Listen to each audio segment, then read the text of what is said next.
This is the rape of Nanking and what led up to the genocide that occurred there. There are few instances in history that can shake one's belief in humanity the way the massacre at Nanking did in 1937. The mind-bending ferocity of violence showcased the human capacity for hatred and the ability to instill sheer terror and inflict indescribable suffering. Imperialism took America and Europe by storm, swiftly advancing as they established colonies and territories across the globe. With no Asians seated at the table with the elite powers, Japan, unique in its ambition among Asian nations, chose to rise to the occasion. The nation channeled its warlike culture into its military and education. It leveled the global playing field, which bred contempt for those seen as inferior and hatred for those reluctant to join their beloved empire.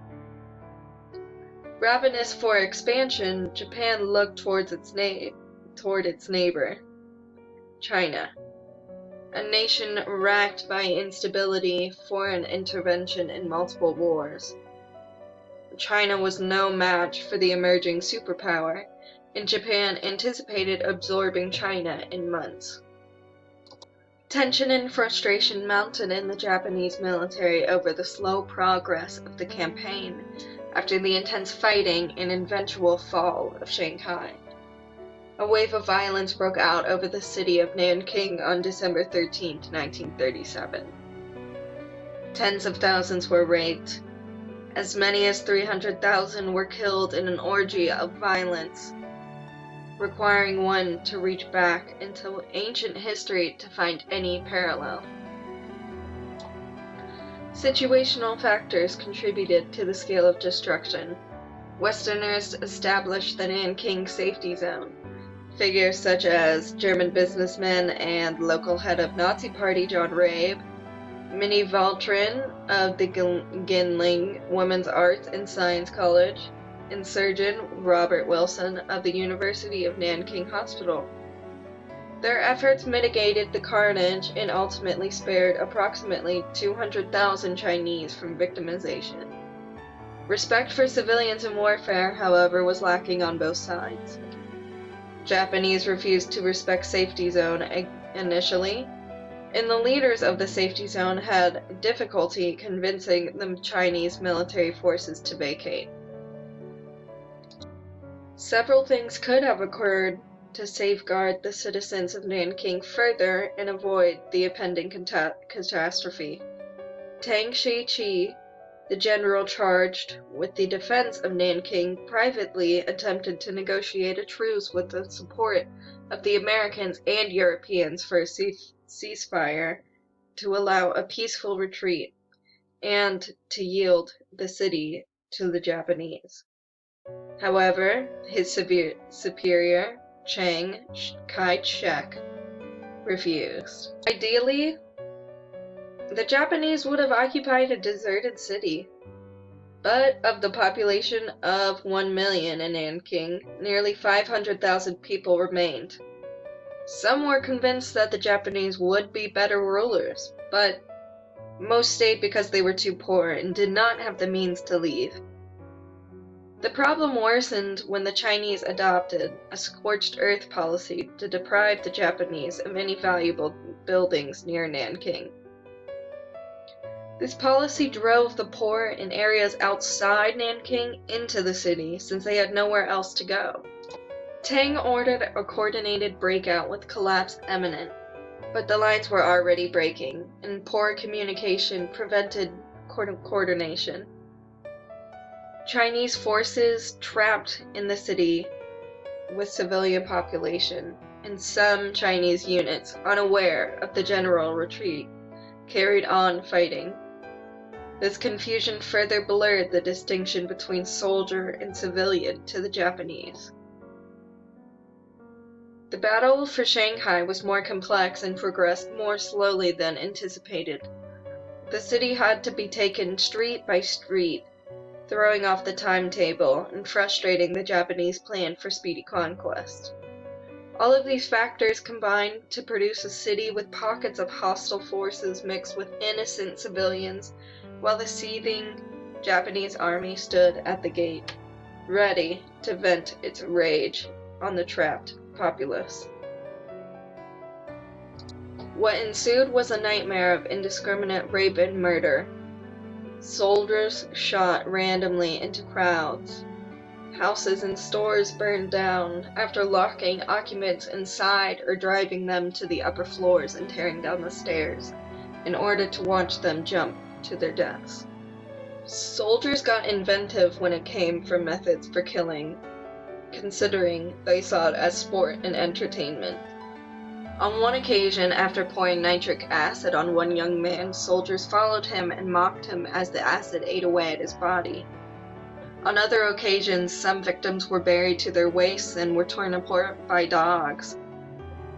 In one incident, over 1,000 refugees were doused in gasoline and forced to stand, all while Japanese soldiers used them for target practice. Each bullet struck, engulfing another victim in flames till the field was littered with withering bodies and burning corpses. Newspapers reported a contest between two officers to see who could reach 100 severed heads first. Sexual violence knew no limits, and age offered no protection. Girls younger than 10 and women in their 80s raped and hacked to death with swords after. No respect was afforded for Buddhist nuns who were gang raped. Pregnant women were also raped, killed, and victimized even after death when their stomachs were torn open, with their intestines and still alive fetuses pulled out. From 20,000 to 80,000 women were raped, and possibly upward of 300,000 people were killed in the massacre at Nanking. Suffering wrought on those who died and those who bore the physical and mental scars for the remainder of their lives is unimaginable to civilized society. It begs the question, how can the human mind be so depraved, and how can an otherwise modern, organized, and disciplined nation perform such heinous acts? A unifying religious devotion to the emperor and Bushido, the warrior culture of the samurai, forged a world power from a nation that had been little more than a band of feuding warlords a century before. But the strict code was cruel. Physical abuse was common in the military. Officers routinely struck subordinates, calling it an act of love. In the 1890 Imperial Rescript on Education extended the code to all sectors of Japanese society, including the very young. Children were slapped, punched, or even beaten with bamboo by their teachers. They even endured what would be labeled as torture today by being forced to engage in endurance tests by standing barefoot in snow or running until they drop. Compounding the average soldier's desensitization to the cruelty is an effect called the transfer of oppression, where abuse cascades down the pecking order to the very bottom. In this case, the Chinese in Nanking. Japan's meteoric rise from being a backward pre-industrial country to a technologically advanced imperial contender ingrained feelings of superiority, entitlement to lands beyond their realm, and violence for the people it wished to subjugate. One teacher striking a boy who was overwhelmed by the dissection of a frog said, "Why are you crying about one lousy frog? When you grow up, you'll have to kill 100, 200. Dehumanization of the Chinese as a race was intentional. Said one lieutenant to his men, "You must not consider the Chinese as a human being, but only as something of rather less than value than a dog or a cat." Ironically, though, through fierce resistance in Shanghai, the Japanese were angered on their approach to the Chinese capital. Then a speedy collapse of the Chinese defense in Nanking only lowered Japanese perceptions of the Chinese. One Japanese soldier's observation of the surrendered Chinese is enlightening. As they all walked in droves like ants crawling on the ground, a herd of ignorant sheep, with no rule or order, marched on in the darkness, whispering to each other. This degeneration of the Chinese image in the Japanese mind made killing them as familiar and as unemotional as a butcher slaughtering an animal. Aggravating factors are often present in the commission of genocide, which affords the perpetrators the opportunity or further encouragement to unleash their victims fully. These reasons are why it is and must continue to be appalling to civilized society when civilians are enforced into the center of a battle. A missile launcher placed in a school or a hospital being bombed presents more of a threat to people in the immediate area. It pretends every excess of lawlessness and total devastation in a future conflict. Ultimately, though, culture was more influential than any general could be in the conduct of a campaign. Of course, great care must be taken in addressing culture. Racism often masks itself underneath the guise of critiquing the cultures of others.